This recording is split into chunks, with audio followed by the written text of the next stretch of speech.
Fala pessoal, beleza? Eu me chamo Gustavo e hoje eu venho dar continuidade ao projeto de resenhar o livro O Holocausto, Uma Nova História, do historiador britânico Lawrence Hills, capítulo a capítulo. Estamos chegando no final desse projeto, hoje é sexta-feira, irei falar sobre o capítulo número 15 e, para vocês ficarem sob aviso, os últimos 3 capítulos desse livro sairão na segunda, terça e quarta da semana que vem. Deste modo, terminaremos a resenha de todos os capítulos desse livro no mês de janeiro, certo? Então, foi um projeto muito bacana que eu curti fazer. Confesso que achei um pouco trabalhoso devido aos capítulos serem relativamente curtos. Então, alguns vídeos davam um pouco mais de trabalho para fazer. Mas, de qualquer forma, eu espero que vocês tenham gostado de tudo que eu pude passar através desses vídeos. E vamos, enfim, dar continuidade. Hoje, capítulo 15, como eu disse, que se chama Opressão e Revolta, trata novamente do ano de 1943 e vai ali da página 392 à página 417. E como o título sugere, opressão por parte dos alemães e revolta. E que revolta? Como assim revolta? Do nada? Que tipo de revolta? Porque uma derrota militar em um conflito não é necessariamente uma revolta. Do que o autor está falando? Ele está falando de revoltas em campos de concentração. O que é muito interessante, porque é algo que é pouco trabalhado. E eu mesmo não tinha conhecimento de revoltas em campos de concentração. Isso porque os prisioneiros, infelizmente, eles estavam ali em condições precárias, ou seja, com pouca força, com pouca forma de resistir, de revidar. Por isso, eu não pensava, eu não considerava as revoltas. Mas, segundo Lawrence Hills, ocorreram algumas. Eu já havia falado em outro vídeo sobre uma revolta que ocorreu no no gueto de Varsóvia. E neste vídeo, nós vamos falar sobre uma revolta que ocorreu no campo de Sobibor. E, antes disso, eu só quero passar uma informação para vocês terem noção do que motivou essa revolta. Está na página 406. Ao contrário do que ocorria em Auschwitz, onde uma proporção dos recém-chegados eram selecionados na rampa para trabalhos forçados, em Sobibor, mais de 99% das pessoas de cada leva eram mortos em questão de horas após a sua chegada.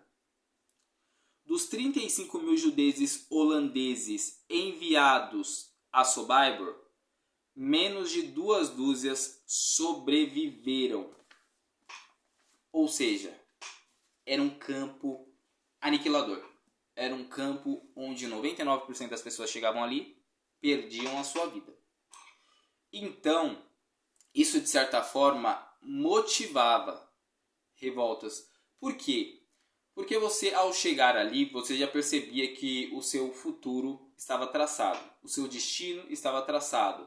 Que era, infelizmente, o caminho do término da vida. A vida sendo interrompida por uma ideologia sem sentido. Mas era aquele.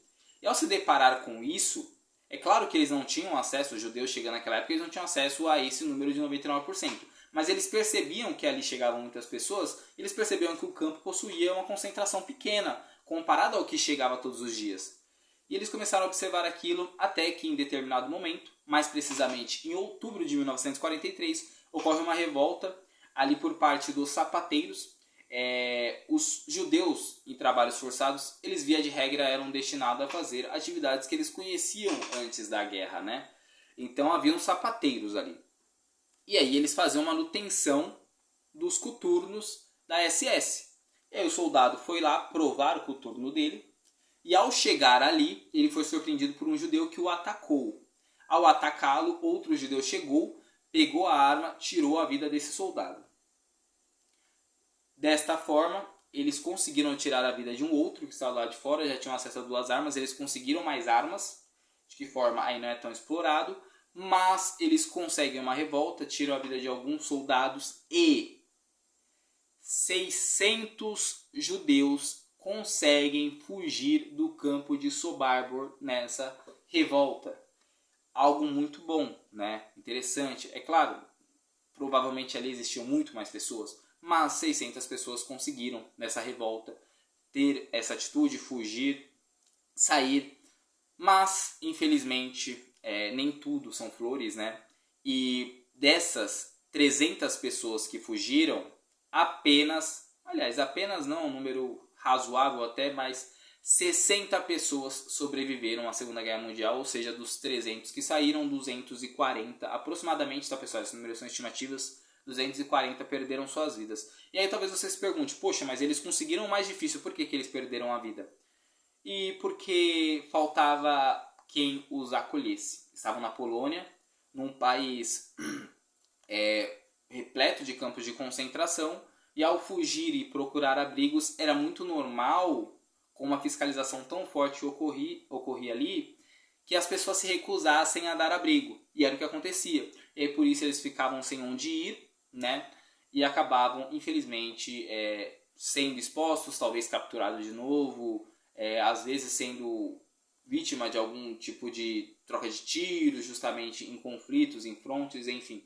Era algo muito difícil, às vezes inanição por não ter alimentos. O que de fato nós temos é que, dos 300 judeus que conseguiram fugir, aproximadamente 60 sobreviveram.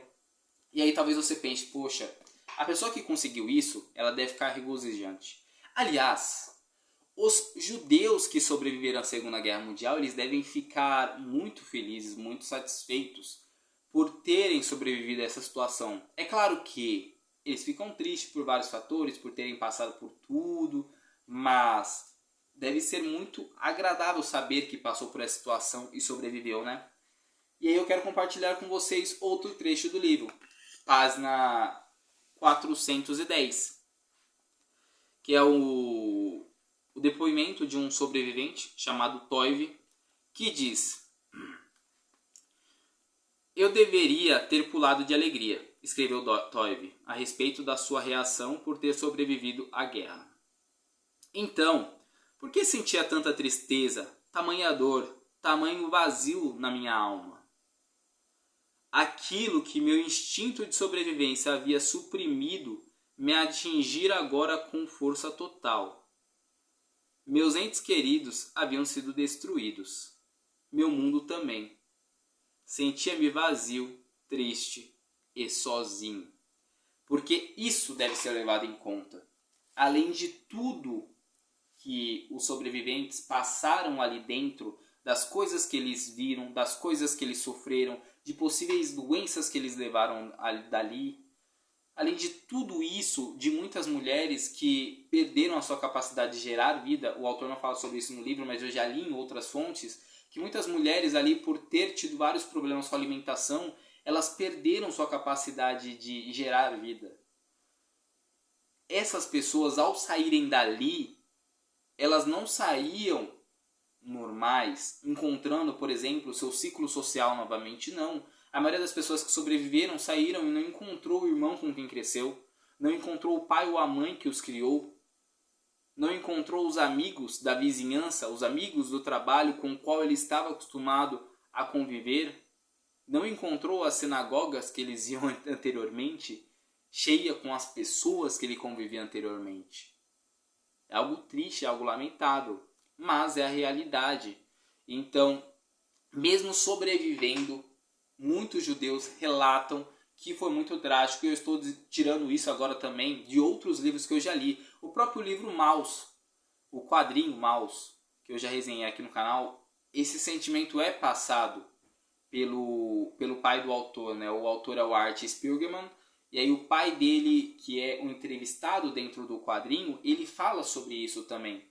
Então, é muito triste, é muito lamentável, mas é a realidade e eu quis passar para vocês porque está no livro, correto? E outra coisa que é interessante falarmos aqui é sobre como que países diferentes que tiveram uma ideia parecida tiveram um desfecho diferente. E eu vou explicar melhor. A Dinamarca, ela tem uma curiosidade muito interessante sobre os judeus na Segunda Guerra Mundial. E a proporção de sobreviventes, uma proporção muito alta.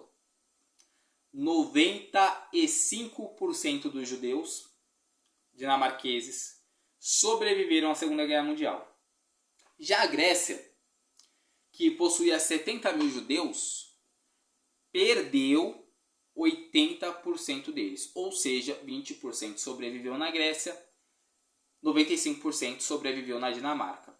Ambos os países eram países que não colaboravam voluntariamente com deportação. Por escolha da população, dos habitantes, ambos queriam que os judeus não fossem deportados. Isso por questão de união, por questão de, às vezes, laços matrimoniais, várias questões envolvidas. Mas, como vocês puderam perceber, o desfecho foi bem diferente, né? De 95% para 20% é um abismo gigantesco. E o que aconteceu? A geografia. A Dinamarca tinha ao seu lado a Suécia, que estava neutra na guerra, e a Suécia falou: os judeus podem entrar no meu país para procurar abrigo. Era um cenário ali, já perto do final da guerra, onde eles sabiam que a Alemanha não teria força para fazer nada contra eles. Eles falaram: podem vir, podem entrar no meu país, fujam, se refugiem aqui. Acolheu-os, e por isso os dinamarqueses conseguiram preservar a maior parte dos seus judeus. Isso é algo muito importante, muito interessante. Lawrence Hills trabalha. Eu achei uma informação interessante de passar aqui para nós entendermos o quanto que a sobrevivência dos judeus ela dependia de vários fatores. Ela dependia do quanto que, principalmente do quanto que a Alemanha estava engajada em capturá-los naquela região. Porque eles queriam, mas tinham países que eles davam ainda mais ênfase e tinham países que eles davam menos. Se o país era um país dominado ou não, por exemplo, a Itália, que aceitou a aliança com a Alemanha, ela deportou um pouco os judeus comparado a outros países. Aproximadamente 20% dos judeus italianos perderam sua vida, 80% sobreviveu. Para um país que esteve junto desde o começo, colaborando na guerra, é uma proporcionalidade interessante de se pensar, né? Então, dependia de fatores geográficos, como eu falei, onde o país estava localizado, se havia possibilidade de se refugiar, se o país vizinho, além de ser neutro, era um país voluntarioso. Então, várias questões estavam ali envolvidas, certo? E aí o autor, o Lawrence Hills, passa, por exemplo, esses dois exemplos da Dinamarca e da Grécia, que fica muito claro. Mesmo ambos tendo a ideia de tentar proteger, ainda assim a Dinamarca conseguiu pela geografia, enquanto a Grécia não conseguiu. E aí algo importante que eu poderia dizer que é bom, mas eu não vou dizer com 100% de convicção, acontece em 1943. O Himmler, por perceber que estavam havendo revoltas em guetos, estavam havendo revoltas em campos de concentração, ele fala: olha, vamos fazer o seguinte, vamos centralizar tudo no mesmo lugar, que aí a gente também concentra os soldados ali. Vamos fazer isso? Vamos no campo que mais tem espaço, no campo que tem uma estrutura melhor. Auschwitz. Eles concentram todos ali, evacuam os demais campos de concentração. Então, no ano de 1943, o campo de Sobibor, de Belzec e de Treblinka, esses três campos da colônia, eles são desativados e todos os prisioneiros ali são mandados para Auschwitz, certo? Beleza. E por que eu falei que eu não sei se isso é bom? Eu não sei se isso é bom porque eles saíram de campo de concentração para ir para outro. Então eu não sei até que ponto isso é 100% bom, né? Mas o que de fato acontece é que três campos de concentração são desarticulados, deixaram durante sua existência um saldo de 1.700.000 mortos só nesses três campos de concentração. Então, informação triste e mais relevante que é importante ser trazida aqui. E é isso, pessoal. Esses são os principais tópicos deste capítulo, capítulo Opressão e Revolta. Espero que vocês tenham gostado. Segunda, terça e quarta vão sair os últimos 3 capítulos desse livro aqui. E aí no mês de fevereiro eu faço a resenha do livro por completo, como é de praxe, né? Então é isso, espero que vocês tenham gostado. Espero que vocês tenham gostado tanto do vídeo de hoje quanto os outros. Essa semana tivemos vídeos todos os dias. Foi um prazer para mim fazer isso. Trabalhoso, mas um prazer. E, enfim, se vocês estão gostando desse projeto, se vocês gostaram do conteúdo, deixem aí um comentário, um feedback. E é isso, um forte abraço, tamo junto e até a próxima, que vai ser segunda-feira que vem. Abraço.